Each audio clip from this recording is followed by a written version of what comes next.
And they say modern gaming is not pay to win. So I finally upgraded to an ultrawide monitor after years of living in 16:9 ratio. Although it's not another pair of earphones, let's see how it goes, cause why not, right? As usual, here's a casual unboxing section with photos taken on my phone. This is the box. What I see when I open the box.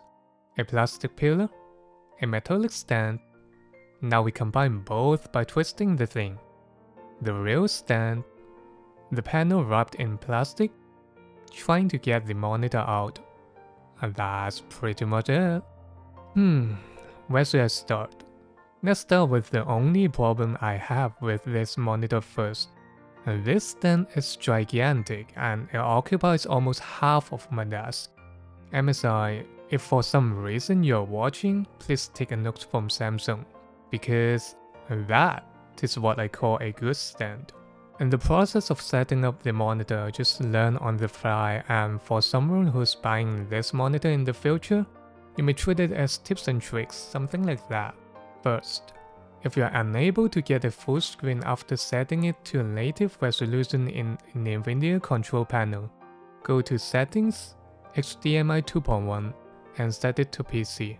Second, if you find the screen too dim, set the brightness to 10, set the Pro mode to user, and then go to Image, Color Temperature, Customization, slide the RGB bar all to 100. Now you have full brightness control of the monitor. Here's my personal settings as a filthy casual. Game mode user, Pro mode user, RGB 79, 85, 99. Brightness 29, contrast 70. Window scale enabled at 150%, Chrome 110, and the user settings in control panel. Color is pretty good after calibration, and this is the result. I will link the ICC profile in the description as well, but since every monitor is different, just take it as a grain of salt, okay? Okay, talk about different. The anti-reflective coating on this seems to be slightly different from that on the OLED G8. It has a more reddish finish than I remember. MSI claimed that it's a next-gen QD-OLED panel, but to my concern, there's only 3 generations now, with G8 being the first gen. So this is the second or third gen? I don't know, whatever. To me, a normal gamer, this is basically a G8, but you exchange those TV functions for a tons of anti-burning measures.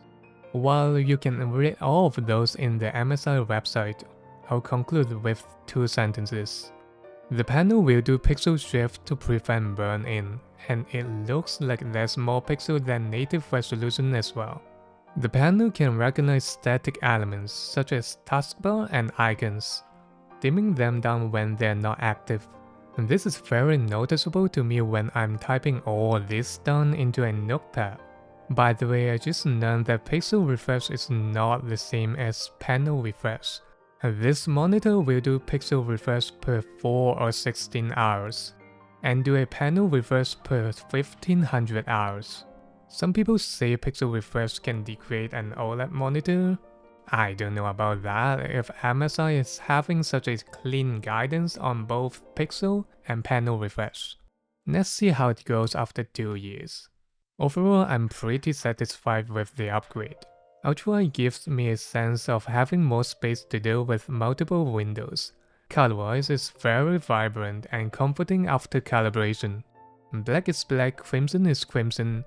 The extremely fast response time of an OLED panel also surprises me because I never realized how bad ghosting is until I see the one without. It feels that the refresh rate is almost double of my old one, even if they're both running at around 160 FPS. I don't find the problem of blurry tests after having a proper scale on both the Windows and browser side as well. It's as good, if not better, than my old monitor. However, I don't think this monitor can exist in any competitive gaming scene, because this adjustable magnifying function is just too much. So yeah, that's pretty much it. Hope you found this video helpful or as usual entertaining as a copium piece. and see you in next video. Bye!